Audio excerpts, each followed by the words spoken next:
Hello friends, जय श्री कृष्णा, जय माता दी, जय श्री श्याम। तो कैसे हो दोस्तों आप सभी। चलिए आशा करती हूँ कि आप सभी बहुत ही अच्छे होंगे। आज की वीडियो में हम बात करने वाले अचानक से आपके घर में क्या अच्छा होने वाला है, कौन सी खुशखबरी मिलने वाली है, आखिर क्या कुछ आपके भाग्य में लिखा है, सारी बातें समझेंगे। जीवन में किस तरह की कंडीशंस होने वाली हैं और आखिर क्या लिखा है आपकी किस्मत में। तो चलिए समझ लेते हैं। बहुत ही खास और महत्वपूर्ण वीडियो है। प्लीज़ आप इस वीडियो को शुरू से लेकर एंड तक जरूर देखिएगा। आपको लगे फर्स्ट मैच नहीं हो रहा है नंबर, तो आप सेकंड देख लीजिएगा। जी हाँ, तो शुरुआत कर लेते हैं हर हर महादेव का नाम ले। तो चलिए दोस्तों शुरुआत कर लेते हैं आज की वीडियो की। सबसे पहले देखिए आपके घर में अचानक से कौन सा धमाका होने वाला है, कौन सी खुशियाँ आने वाली हैं, कौन सी चीज़ें हैं जिनका आपको ध्यान रखना है। दो नंबर्स रहेंगे, फर्स्ट 33, सेकंड 77। इन दोनों में से जो भी आपको अपनी तरफ अट्रैक्ट करे, जो आपको अच्छा लगे, जो आपको पसंद आए, आप उसे चूज़ कर ले। फिर हम देखेंगे क्या कह रहे हैं टैरो कार्ड, क्या लिखा है आपकी किस्मत में और आखिर क्या होने वाला है। फर्स्ट नंबर जिन्होंने चूज़ करा है, सबसे पहले उनके लिए देख लेते हैं क्या कह रहे हैं टैरो कार्ड, किस तरह से आपकी कंडीशंस रहने वाली और आने वाला समय आपके लिए क्या कह रहा है। से आपके घर में बहुत जल्दी खुशियाँ आने वाली है, बहुत अच्छा माहौल होने वाला है, कंडीशंस पहले से काफ़ी बेस्ट होने वाली है। तो रिलैक्स रहें, खुश रहें, जीवन में आनंद करें, हमेशा सभी कार्य सही समय पर करने की कोशिश करें और लाइफ में बहुत जल्दी आप आगे बढ़ेंगे। कंडीशंस आपकी पहले से काफ़ी बेस्ट होती हुई दिखाई दे रही हैं और इस बीच यह भी लग रहा है कि अचानक से बहुत जल्दी आपके घर पे कोई ढेरों सारी खुशियाँ आने वाली हैं। जल्दी लाइफ में कुछ अच्छा आपके माध्यम से होने वाला है। स्पेशली देखिए, कौन कहता है कि माता रानी तेरे दर से मांगने वाला गरीब होता है। तेरे दर तक जो पहुंच जाए वही सबसे बड़ा खुश नसीब होता है। बस माता रानी की इन चीज़ों को ध्यान रखें कि माँ के नाम का तिलक लगाकर चलो, दुश्मन का कलेजा भी चीर जाएगा। जब भी जीवन में आगे बढ़ना हो, घर से सिंदूर लगा करके जाओ। माता रानी के चरणों की एक जरा सी धूल भी अगर आप लगा करके अपने सिर पे जाते हैं, तो आपके जितने भी बने बनाए काम हैं, जितने भी जीवन के काम हैं जिनमें आप आगे बढ़ना चाहते हैं, बहुत अच्छे तरीके से आप उसमें सफल होंगे। दुनिया के सारे खेल खेल लेना, दुनिया में सब कुछ कर लेना, लेकिन कभी भी किसी महिला का अपमान मत करना, किसी महिला के साथ धोखा मत करना, क्योंकि ये आपके लिए बहुत खतरनाक साबित हो सकता है। अगर किसी इंसान से दूर होने के बाद भी आप उसे नहीं भुला पा रहे हैं, तो वो सिर्फ और सिर्फ उससे लगाव ही नहीं, वो प्रेम है और असल प्रेम वही है, असल प्रेम वही है। लेकिन दोस्तों, हमें हमेशा किसी चीज़ को पकड़ने की बजाय उसे छोड़ कर रखना चाहिए, क्योंकि अगर वो आपका है, अगर आप में वो जुड़ा है, अगर वो आपके लिए बना है, तो वो आपके पास जरूर लौट कर आएगा। देखिए, हम किसी का भाग्य नहीं बता सकते कि उसका भाग्य कैसा होगा, वो क्या करेगा। देखिए, एक चीज़ मैं आपको आज बताना चाहूँगी। आप लोगों को ऐसा लगता होगा कि यार मेरे भाग्य में ऐसा क्यों हो रहा है या उसके भाग्य में ऐसा क्यों हो रहा है। ये हमारा भाग्य हम खुद बनाते है ना। कोई भगवान आपका भाग्य नहीं लिख रहे हैं। आपके जो कहते हैं ना कि 8वें महीने में इंसान माँ की गर्भ में उस इंसान के कर्म के आधार पर ही उसकी खुशियाँ लिख दी जाती है, उसकी गम लिख दिए जाते हैं, उसकी मौत लिख दी जाती है। तो ये सारी चीज़ें जो होती है हमारे कर्मों के आधार पर होती है ना। ऐसा नहीं है कि भगवान को ये ज़्यादा पसंद आया तो उसको ज़्यादा ज़िंदगी दे दी, उसको ज़्यादा सुख दे दिए, उसको ज़्यादा दुख दे दिया। ऐसा नहीं होता है। आप जो आज कर रहे हो उसका फल आपको ज़रूर मिलेगा, ज़रूर। जी हाँ, पहले को किए वो कर्मों का फल आज मिल रहा है ना हमें, तो 100% मिलेगा ही मिलेगा। जब मंत्र काम करते थे, उसके बाद एक समय आया कि फिर तंत्र काम करते थे, फिर समय आया कि यंत्र काम करते थे। और आज के समय में कितने दुख की बात है कि सिर्फ षड्यंत्र काम करते हैं। जब तक सत्य घर से बाहर निकलता है, तब तक झूठ आधी दुनिया में घूम लेता है। कितनी प्रॉब्लम होती होगी सच को सच साबित करने में, क्योंकि झूठ, षड्यंत्र, वश सब कुछ फैला हुआ है इस दुनिया में, सब कुछ। तो देखिए, बस इन चीज़ों का आपको ध्यान रखना है।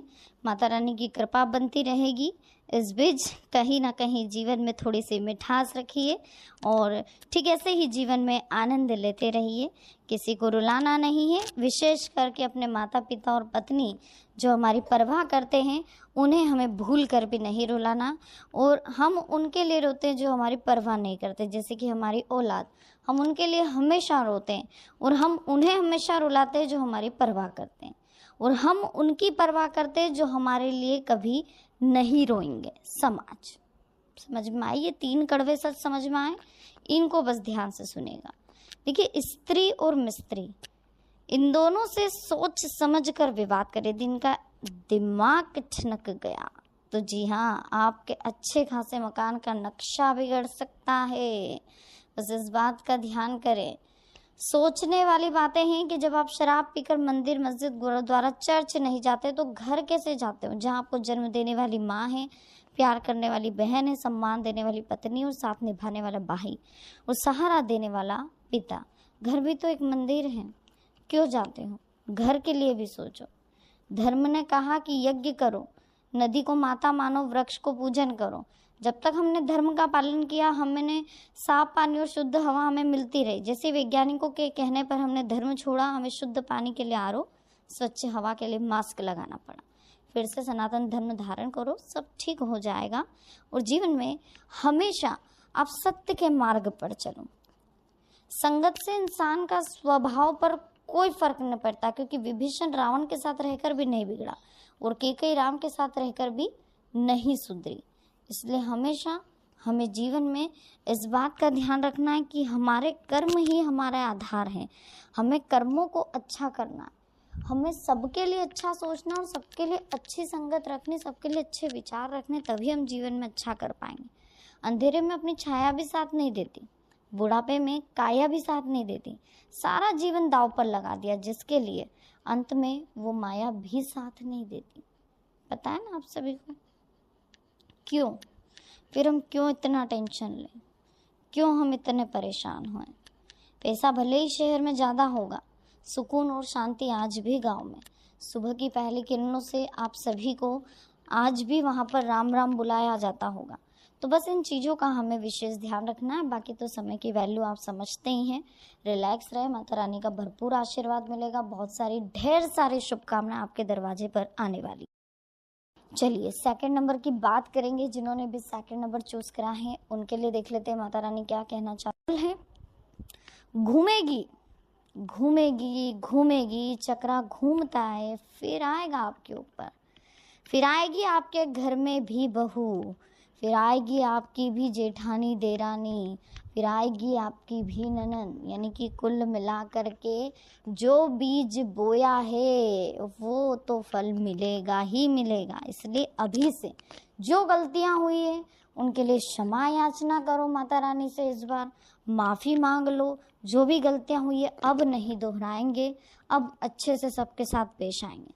चाहे कोई हमारे साथ कितना ही बुरा करने की कोशिश करे, चाहे कोई हमारे लिए कितने ही गलत विचार अपने मन में रखे, लेकिन हम धैर्य बनाए रखेंगे, हम शांति बनाए रखेंगे। एक सज्जन पुरुष वो होता है जब वो देख लेता है कि सामने वाला उससे बात करना पसंद नहीं कर रहा, उसके आने से उसे प्रॉब्लम हो रही है। जैसे कि फॉर एग्जांपल कोई ननद अपनी माँ के घर आ रही, अपनी माता रानी के घर आ रही, अपनी माता जी के घर आ रही, पीहर आ रही, अपने भाभी का मुंह जो है, एक्सप्रेशन उनके ननद के आने से चेंज हो रहे।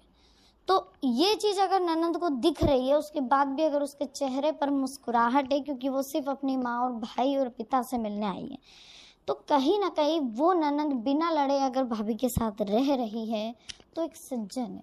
वो समझती है, वो समझती है कि सबका नेचर अलग अलग होता है। किसी को बदलने से अच्छा है खुद को बदल लो, खुद को परिवर्तित कर लो, सामने वाला ऑटोमेटिक बदल जाएगा। खुद में बदलाव कर लो बस आप, ठीक है। कभी कभी आप बिना कुछ गलत किए भी बुरे बन जाते हैं, क्योंकि जैसा लोग चाहते हैं वैसा आप नहीं कर पाते, इसलिए लोग हमें बुरा बना देते हैं। लेकिन हमें ईश्वर की नज़रों में सही बनना है, हमें ईश्वर से सत्य बोलना, हमें ईश्वर के साथ रहना। हमें किसी से कोई मतलब नहीं, किसी से कोई लेना देना नहीं। हमें क्या करना, किसी को सही बोल के या किसी को झूठ बोल के, हमें तो सिर्फ ईश्वर की नज़रों में सही बनाना। रिश्ते निभाने हैं अच्छे से, प्रेम भाव से रिश्ते निभाने, लड़ाई झगड़े करके नहीं। रिश्ते निभाने के लिए बुद्धि नहीं, मन की शुद्धि चाहिए। सिर्फ सत्य कहो, स्पष्ट कहो, कहो ना सुंदर झूठ, चाहे कोई खुश रहे चाहे कोई रूठ। बात अपने कर्मों की है, दुनिया को दोषी मत मानो, क्योंकि कर्म से बढ़कर जीवन में कुछ नहीं है। वक्त निकाल कर हमेशा जीवन में इतना ध्यान रखो, धर्म के प्रति आगे बढ़ो। अगर कोई भी हो संसार में आए तो संघर्ष हमेशा रहेगा। हर परिस्थिति को जियो, परिस्थिति से भागो मत। कृष्ण भगवान कहते हैं कि उन्हें सामने डट कर खड़े हो जाओ, क्योंकि कर्म करना ही मानव जीवन का पहला कर्तव्य।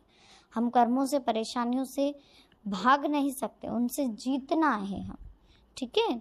सबसे समझदार और स्थिर बुद्धि वाला व्यक्ति वही है जो सफलता मिलने पर अहंकार में नहीं होता आता और विफलता मिलने पर गम में नहीं ढूंढता। बस इन चीज़ों का ध्यान रखोगे ना तो जीवन में कभी कोई प्रॉब्लम नहीं आनी, कभी कोई टेंशन नहीं होनी। तो रिलैक्स रहे, खुश रहे, वीडियो को लाइक करें, चैनल को सब्सक्राइब जरूर करें। और वहाँ पर आप सोचेंगे कि हमारा निर्णय सर्वोपरि हो या सामने वाले का। या तो आप पार्टनरशिप में कोई बिजनेस ही ना करें। पार्टनरशिप में किया गया बिजनेस आपको हमेशा मेंटली टॉर्चर करेगा, मेंटली परेशान करेगा। अभी आपके साथ ऐसी कंडीशन हो रही है कि अभी आपको बहुत ज़्यादा पैसों की ज़रूरत है, बहुत ज़्यादा धन की ज़रूरत है, बहुत ज़्यादा कैश की ज़रूरत है, जिस वजह से आप काफ़ी परेशान हो रहे हैं। कोई उधार दिया हुआ फंसा हुआ पैसा वापस मिलने से आर्थिक स्थिति आपकी पहले से बेहतर होगी। आप अपनी योग्यता और प्रतिभा द्वारा कोई विशेष उपलब्धि हासिल करने में सक्षम रहेंगे। पिता या पिता समान किसी व्यक्ति की सलाह और मार्गदर्शन का आप जरूर अनुसरण करें। स्वभाव में थोड़ी सहजता, थोड़ी विनम्रता बनाए रखें, जो कि बहुत ज़रूरी है। इस बीच समय बहुत कीमती आपको मिला, इस कीमती समय का जितना अच्छे से आप यूज़ कर सके करें, है ना। वैल्यू समझे अच्छे समय की, समय की वैल्यू समझेंगे तभी जीवन में प्रोग्रेस कर पाएंगे, जीवन में आगे बढ़ पाएंगे। लाइफ बहुत कीमती मिली है आपको, बहुत अच्छी लाइफ मिली है। इस अच्छी लाइफ का आप अच्छे से यूज़ करें, जीवन में हमेशा आनंद करने की कोशिश करें। देखिए, हमें नहीं पता कि हमारे पास कितना समय है, पता है क्या? ना आपको पता है ना मुझे पता है। हमें ये भी नहीं पता हम कितने दिन, कितने साल, कितने महीने और जीने वाले, कितने पल और जीने वाले, हमें नहीं पता।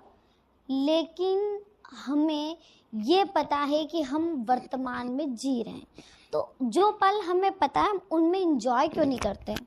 हम बहुत ज़्यादा पैनिक हो जाते हैं, बहुत ज़्यादा घबरा जाते हैं। आप राशिफल देख रहे हो, राशिफल ढूंढ रहे हो, अरे क्या होगा कल, क्या नहीं होना, और वैसी आपकी मेंटेलिटी बन जाती है, ठीक है। अगर हमने बोल दिया कि आपके साथ ये होने वाला तो आपकी वैसी मेंटेलिटी बन जाती। चलिए, आज हम बोलते हैं कल आपके साथ बहुत अच्छा होने वाला, बहुत अच्छा, आप बहुत खुश रहने वाले, आप जीवन में इस तरह से आनंद करने वाले हैं कल जैसा आपने आज तक नहीं करा। आपको सारी खुशियां मिलने वाली हैं, सब कुछ आपका होने वाला है। जीवन में वो सारी खुशियां आप पाने वाले हैं जिसके बारे में आप सोच रहे थे। आपकी सारी इच्छाएं पूरी होने वाली, सारी मनोकामनाएं पूरी होने वाली, ऐसी फीलिंग हम आपको दे रहे हैं। तो डेफिनेटली आप पॉजिटिव सोचोगे। अगर हम नेगेटिव बोलेंगे तो डेफिनेटली आप नेगेटिव सोचोगे। इसका मतलब ये है कि आप अपने माइंड को कवर्ड नहीं कर पा रहे, अपने माइंड को खुद नहीं चला पा रहे, आप दूसरों के इशारों पर चल रहे हो। इसका तो सीधा सा मतलब है कि आप दूसरों के इशारों पे चल रहे हो, आप किसी और के इशारों पे नहीं चल रहे हो। आपका खुद पर कोई कंट्रोल नहीं है। आपको किसी ने बोल दिया कि खुश हो जाओ तो आप खुश, आपको किसी ने बोल दिया दुखी हो जाओ तो दुखी। नहीं होना चाहिए। हमें खुद को पॉजिटिव बनाना आना पड़ेगा। अगर हमारे सामने कोई नेगेटिविटी आती है, कुछ नेगेटिव बातें आती है, तो हमें उसको पॉजिटिव वे में लेना पड़ेगा, पॉजिटिव में कन्वर्ट करना पड़ेगा। ये चीज़ें हमारे अंदर होनी चाहिए। एक मोटिवेशनल स्पीकर आपको बहुत अच्छे से आपका माइंड डाइवर्ट करके आपको मोटिवेट कर सकता है, लेकिन अगर आपका माइंड ही मोटिवेट नहीं होना चाहे तो आप कुछ नहीं कर सकते। आपको खुद के लिए मोटिवेट होना पड़ेगा, आपको खुद को मोटिवेट करना पड़ेगा। एक अच्छा मोटिवेशन हम खुद है अपने लिए, हम खुद मोटिवेशन स्पीकर है हमारे लिए। हमें खुद को समझाना, जब तक हम खुद को नहीं समझा पाएंगे तब तक दुनिया हमें नहीं समझा पाएगी। कोई हमें कितना ही समझा ले। अपनी इनकम को बहुत ज़्यादा बखान ना करें, अपनी उपलब्धियों को चिल्ला चिल्ला के लोगों को ना बताएं, मैंने आज इतना कमाया, मैंने आज इतना करा, मैंने आज ये करा, मैंने आज वो करा। ये आप क्यों बता रहे लोगों को? क्यों? क्या होगा इसको बताने से? आपको क्या लगता है? ये सब बताने से आपको बहुत अच्छी उपलब्धि दी जाएगी, इनको सबको बताने से आप बहुत अच्छा कुछ पा लेंगे जीवन में, ऐसा लग रहा है अगर आपको, तो आप बहुत गलत हैं, है ना? ऐसी फीलिंग अगर आपके अंदर आ रही है तो आप कहीं ना कहीं गलत हैं। ऐसा नहीं होता है ना? हमें सिर्फ पॉजिटिव रहना।